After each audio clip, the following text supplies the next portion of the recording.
Bonjour à tous et bienvenue à la une. Après le discours hallucinant de Moammar Kadhafi menaçant de mort tous les insurgés qu'il appelle des rats, encore des questions. Jusqu'où le dictateur aux abois, qui a été durement condamné hier par le Conseil de sécurité, qui est menacé d'une mise au ban par la Ligue arabe, jusqu'où peut-il mettre ces menaces à exécution?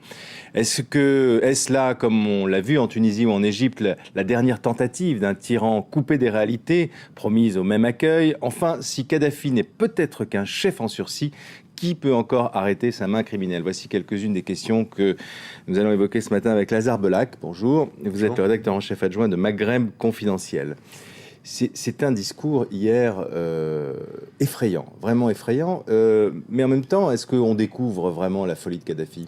Non, alors c'est pas, enfin, ce genre de discours, Kadhafi est un habitué, des discours longs dont il lit plus ses feuilles, ça dure des heures et des heures. Ce qui est intéressant à relever dans le discours, moi j'ai relevé deux choses intéressantes dans le discours, c'est que d'abord il a fait ça depuis son palais bombardé en 1986. La mise en scène. La mise en scène qui est complètement surréaliste, on dirait un fantôme. Bombardé par les Américains. Bombardé par les Américains, et quand on voit les images, on dirait un fantôme qui sort comme ça des décombres. C'est, je pense, une façon pour tenter de rappeler aux Libyens qu'il est le chef de la révolution anti-américain, anti-occidental, et réveiller peut-être la fibre nationaliste libyenne. Voilà.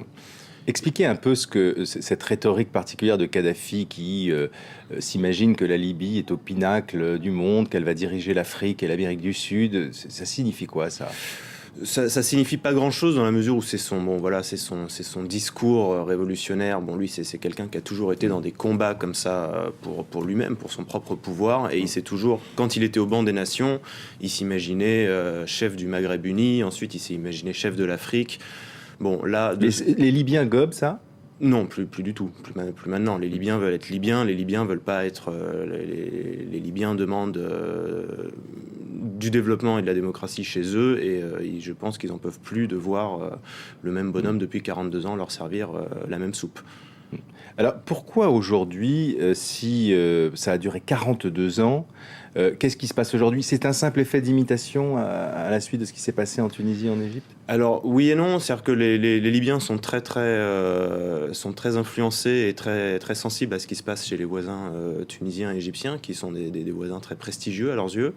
Ce qui est nouveau dans le cas libyen, c'est que il y a eu une croissance démographique énorme, la population est jeune, on est passé de 3 millions de personnes quand Kadhafi a pris le pouvoir, même moins que ça, peut-être 2, à 7 millions aujourd'hui. Et 7 millions de Libyens, vous comptez les étrangers qui travaillent en Libye là-dedans? 6 millions et demi de Libyens et 500 000 étrangers. Non, plus que ça. Les étrangers, il y en aurait entre 6 et 7 millions de Libyens et un nombre d'étrangers. Parce que c'est un pays où on va travailler, c'est un pays d'immigration, parce que c'est un pays riche. Bien sûr, ouais. Et alors, ce qui est nouveau aujourd'hui en Libye, c'est que un nombre de plus en plus grand de jeunes Libyens n'a pas accès à la manne pétrolière. Et je pense que c'est une des clés de la révolte aujourd'hui. Donc point commun là avec la Tunisie, c'est une jeunesse et des classes moyennes qui se disent que la prospérité ne leur a pas profité suffisamment. Voilà, en tous les cas, c'est pas une réelle prospérité, c'est une économie de rente où on distribue des choses aux gens sans travail, sans véritable développement. Est-ce que Kadhafi, en plus de ses rodomontades habituelles, s'est enrichi personnellement comme les Moubarak, comme les Ben Ali? Alors, Kadhafi, personnellement, je ne sais pas. Ce qui est certain, c'est que ses fils sont richissimes et que son clan est richissime. Donc là aussi, encore un point commun. Jusqu'à quel point, à votre avis, ces menaces proférées hier peuvent être mises à exécution? Et qui peut les mettre à exécution? Quel est le rapport de force actuellement, à votre avis, entre les gens entre sa garde prétorienne, on va dire, et les manifestants et les soutiens qu'ils ont reçus d'une partie de l'armée? Alors, les menaces, elles ont déjà été mises à exécution. Ça fait quand même des semaines que les gens sont tués dans la rue. On sait que les forces aériennes auraient bombardé les manifestants. Ce qui est certain, c'est que Kadhafi se reposera de plus en plus sur ses gardes privés, sur ses milices privées qui sont loyales à lui et à ses fils Ramiz, Saadi, Moatassim. Et ce sont des milices qui sont plus nombreuses, mieux armées, mieux payées que l'armée régulière. Oui, mais si sa menace proférée hier, c'est vraiment de nettoyer la Libye maison par maison, et si on peut supposer que le peuple est quand même maintenant contre Kadhafi, est-ce que, par exemple, quand vous voyez que le vice-ambassadeur de Libye à l'ONU parle de menace de génocide, est-ce que c'est un mot qu'on peut employer? Je ne sais pas si on peut parler de génocide, mais il faut attendre de voir qu'est-ce qui se passe effectivement. Mais ce qui est certain, c'est que Kadhafi a rarement hésité à mettre à exécution ses promesses. quelle est la possibilité que, par exemple, la résolution du Conseil de sécurité, assez dure hier, ait une quelconque influence sur lui, la Ligue arabe, qui menace de le mettre au banc? On sait que Kadhafi a souvent méprisé, au fond, les Arabes. Hein. Honnêtement, je pense que ça n'aura aucune influence. Enfin, c'est quelqu'un qui a vécu pendant des années et des années sous l'embargo, qui a été mis au banc des nations comme étant un terroriste et un financeur de terroristes. De ce côté-là, il n'y a rien de nouveau sur le soleil. En même temps, il y avait un aspect assez cynique aussi dans le discours, lorsqu'il rappelle que la communauté internationale est restée indifférente face aux massacres commis par les Russes en Tchétchénie ou par les Chinois à Tiananmen. Il a analysé ça, hein, et...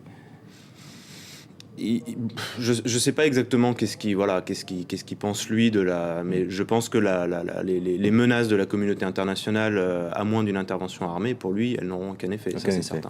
Spécificité de la Libye, lorsqu'il dit, là peut-être qu'il faut l'expliquer, lorsqu'il dit je n'ai aucun poste officiel, je ne suis président de rien, donc je ne peux pas démissionner. Là aussi, c'est une fiction de Kadhafi.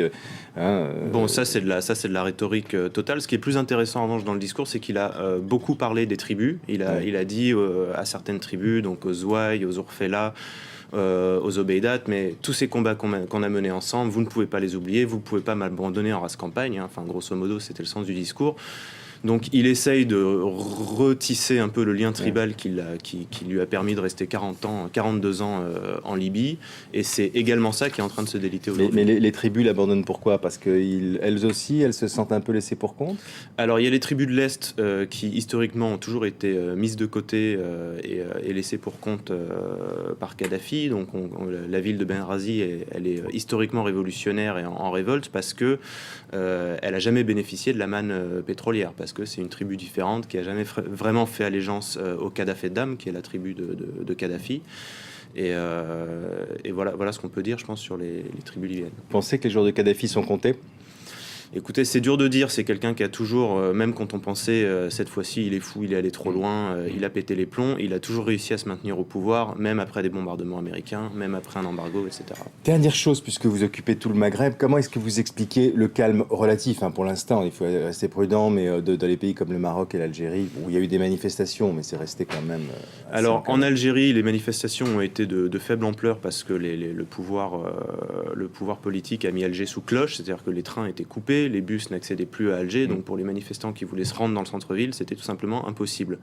Il y a eu des manifestations très violentes en Algérie en janvier, un tout petit peu avant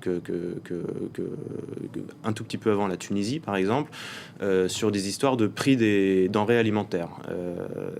Donc ça, pour l'instant, c'est réglé parce que le pouvoir politique a réussi à faire baisser les prix, mais en cas de remontée du cours de ces denrées alimentaires, ça peut repartir. À surveiller. Bon, on n'a pas vraiment le temps de parler du Maroc, mais ce sera pour une autre fois.